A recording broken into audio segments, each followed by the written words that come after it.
how you demoralize not only nations but things. Dennis Tutman, supervisor for New Westminster, Vancouver School District music supervisor back in the 80s and 70s and 80s. I didn't know that all these guys, about 12 of them, spearheaded the survival of music and band for young people. And what they had to fight, they had to remove administrative obstacles. This is Vancouver School Board for an article from 2015 and 16.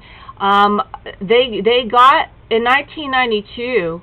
Their funding was turned over somehow, and I didn't know.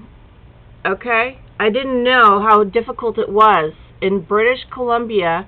There's these heroes. This is the amount of heroes there were.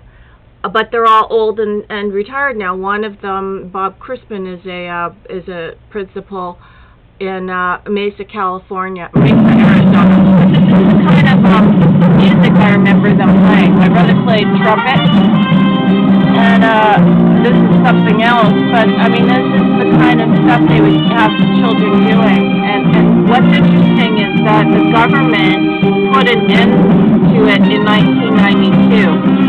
By making sure that they couldn't get their money, or some superintendent said that it cost, $780 a child, when actually they had to disprove that was a lie. That was a lie. The budget crunch of 1992, which eliminated the budget for elementary band and strings program, was the result of provincial government imposing a fixed standard on funding throughout the province. Until then, North Van, as a lighthouse district with a more progressive school board, could rely on the support of its community. The board represented budget that would be larger than the standard formula would say it would be. The voters valued the quality of North Vancouver programs and would approve the proposed budget even though it would increase their taxes. Because they wanted a strong music program, including elementary band and strings, they paid the difference. When the forming formula was changed, they no longer had freedom to have the community cover the difference. Instead, funds were allocated by a formula called equalization. See how sickening this is? They reported a shortfall in 92, a $10 million shortfall, and blamed the bands and strings.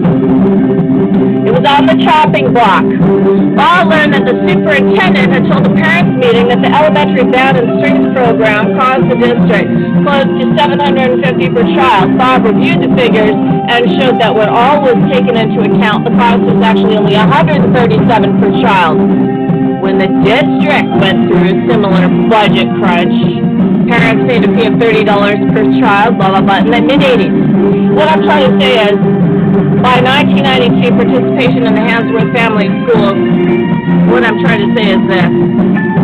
Remember, 1992. Look, everything happened beginning 1990. You better believe this is how they went about it in all of these little fucking bureaucracies.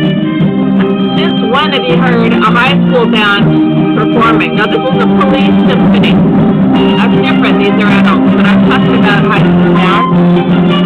And I appreciate it, of course, because one of my teachers that liked me was my dance teacher. And now he's a principal of a school for gifted children down in Arizona. Too bad. That is gone. But I mean, this is what happened. Everybody had to get the hell out. Everybody got the hell out of BC. Everybody's gone. All your commercials are coming out of Vancouver, BC. Because our government, through Gordon Campbell and take a look at the Rankin files. Look at this name, R-A-N-K-I-N, Harry Rankin. There's a documentary, found footage.